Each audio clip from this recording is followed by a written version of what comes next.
جب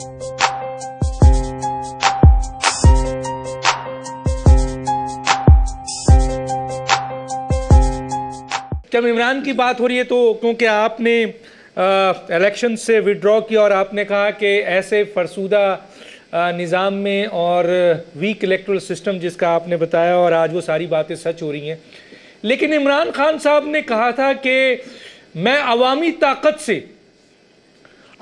طاقت سے اس کرپشنز کو، دھاندلی کو روکوں گا اور الیکشنز جو ہے وہ صحیح نمائندے جیتیں گے۔ لیکن ہم نے یہ دیکھا کہ سر عمران خان کے ساتھ لوگوں کا ایک ہجوم نکلا ضرور، لیکن اس کرپٹ پولیٹیکل کلچرز اور ویک الیکٹرل سسٹم کے ساتھ ساتھ ایک بہت امپورٹنٹ بات جو میں آپ سے پوچھنا چاہتا ہوں سر، کہ کیونکہ ہمارے حکمران جو کئی سالوں سے بائی ڈیزائن آ رہے ہیں، کیونکہ پاکستان کی حکومت میں وزیر اعظم کو لانا، کیبنٹ بنانا، فائنانس منسٹر بنانا، اہم عہدوں کے سربراہ کو لگانا، یہ انسٹرکشنز کے ساتھ آتے ہیں بین الاقوامی طاقتوں کی۔ تو سر یہ بین الاقوامی طاقتوں کا انٹرسٹ پاکستان میں اتنا زیادہ ہے، تو یہ غریب عوام جو نکلی تھی عمران خان کے لیے وہ کچھ نہیں کر سکی، تو کیسے تبدیلی آئے گی جب تک اتنے بڑے بڑے بین الاقوامی طاقتیں اس میں شامل ہوں گی اور ہمارے جو پولیٹیشنز ہیں وہ سب کے سب اقتدار کے لیے ان کی طرف دیکھیں گے؟ ہاں ڈاکٹر دانش صاحب، آپ کی بات درست ہے، لیکن میں ایک بات کی طرف آپ کی توجہ مبذول کرا دوں۔ بین الاقوامی اسٹیبلشمنٹ ہو یا مقامی اسٹیبلشمنٹ، عالمی طاقتیں ہوں یا داخلی طاقتیں، عوام کے سمندر کے سامنے کوئی ٹک نہیں سکتا۔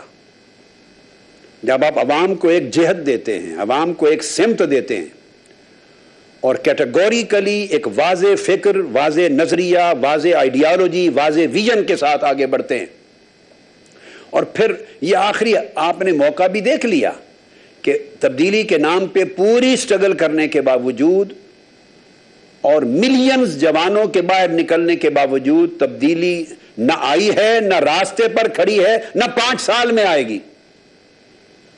یہ آپ نے دیکھ لیا ہے، اعتراف بھی ہو گیا۔ تو میں عرض کروں گا کہ اب ضرورت یہ ہے کہ عوام کو موبلائز کیا جائے جسٹ تبدیلی اور انقلاب کے نام پر، اس فرسودہ استحصالی نظام کے خلاف بغاوت کے نام پر۔ پاکستان کا آئین امپلیمنٹ نہیں کیا جاتا۔ پہلے 40 آرٹیکل پاکستان کے آئین کے جو حقوق عوام کو دیتے ہیں، ان میں سے ایک حق بھی پاکستان کی پارلیمنٹ نے کبھی عوام تک نہیں پہنچایا، نہ کسی سابقہ پارلیمنٹ نے، نہ اس نے، نہ اگلے 5 سال میں پہنچے گا۔ جیسے میری پہلے کی ہوئی ایک بات درست ثابت ہوئی، لکھ لیجئے، میری آج کی بات بھی درست ہوگی۔ 5 سال گزر جائیں گے، 40 آرٹیکل بتا رہا ہوں، آرٹیکل 1 سے لے کر آرٹیکل 40 تک، جس ملک کو قائد اعظم کی دی ہوئی فلاحی اسلامی ریاست بتانا چاہتے ہیں، وہ آرٹیکل جو عوام کو روٹی، کپڑا، مکان، روزگار، مفت تعلیم، علاج، انصاف، سب کچھ مفت مہیا کرنا چاہتے ہیں، جو عوام میں ڈسپیرٹی اور انیکویلٹی، عدم مساوات ختم کرنا چاہتے ہیں، وہ آرٹیکل جو عوام کو طاقتور بنانا چاہتے ہیں اور عوام کو پارٹیسپیشن دینا چاہتے ہیں اقتدار کے پروسیس میں، اور وہ آرٹیکل جو پاکستان سے کرپشن کا کلیتاً خاتمہ چاہتے ہیں۔ الغرض 40 آرٹیکل میں نے بتا دیے، 1-2 کی بات نہیں کر رہا، آپ 5 سال دیکھ لیجئے، ان 40 آرٹیکلز میں سے ایک آرٹیکل بھی پاکستان میں نافذ نہیں ہوگا، اور جو پرنسپلز اور پالیسیز ہیں انہیں فنکشنل بھی نہیں بنایا جائے گا۔ جو تصور پاکستان کا قائد اعظم محمد علی جناح علیہ رحمت نے دیا تھا، جو خواب پاکستان کا علامہ اقبال نے دیا تھا، اور جو اس وقت قائدین و کارکنان کی جدوجہد اور قربانیاں جنہوں نے پاکستان کا تحفہ ہمیں عطا کیا، جو آرزو، امنگ اور امید اور خواب وہ دیکھتے تھے، اس میں سے کچھ بھی قوم کو نہیں ملے گا۔